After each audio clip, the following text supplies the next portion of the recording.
Domenica 17 maggio, San Pasquale Bailon. È il 137° giorno dall'inizio dell'anno, ne mancano 228 alla fine. Il sole sorge alle 5:39, tramonta alle 20:39.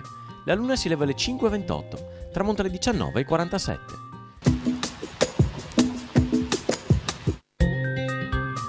Altra elezione di un doge. Con 39 voti viene eletto Francesco Corner, dopo ben 24 o 26 scrutini. Durò in carica solamente 19 giorni.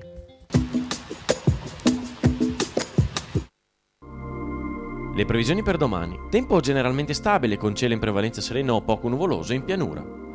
Sui rilievi parzialmente soleggiato con qualche nube bassa al mattino e cumuli pomeridiani. Precipitazioni assenti e temperature minime in aumento e massime senza variazioni di rilievo.